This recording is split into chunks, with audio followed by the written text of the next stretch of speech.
Books and stories are one of the most magical parts of childhood. Studies show that early exposure to books can boost your child's language development and even help them become better readers when they're older. Teaching your child to love books is so important. In this video, I'm going to show you 7 simple things you can do at home to help your little one become a book lover from the very beginning. Number 1. Start story time from a young age. Get into the habit of reading to your child every day, right from the beginning. Now, reading to a newborn baby might feel pointless, but believe it or not, they are listening. They're soaking up all the words you're saying and enjoying listening to the changing tones of your voice. Number 2. Give them books during tummy time. Place a book in front of your baby for them to look at and explore. Choose books that have got bright, colourful and interesting pictures to keep them entertained. Number 3. Let them explore feely books. Feely books are bright and colourful and are made of different textures and materials for your baby to explore.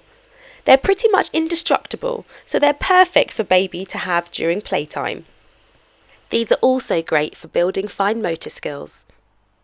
Number 4. Taking your child to the library is a great way to foster a love of books. Let them explore the different books and choose whichever ones they like.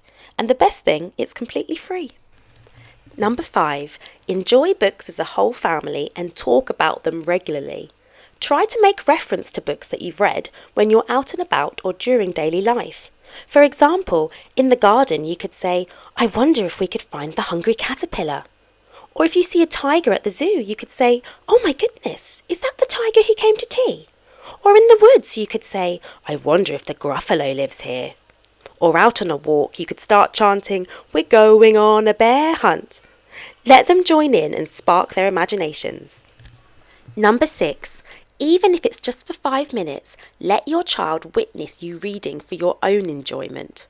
They love to copy us, and what we do, they do. Number 7. Follow their interests. If your child loves animals, dinosaurs, space, anything, find a book about it and let them explore. Use books to feed their passions. From baby to big kid, you can make books an important part of your household and watch your children thrive. Subscribe to our channel for more tips on helping your child with reading, as well as phonics lesson videos for children and popular stories read aloud. See you next time.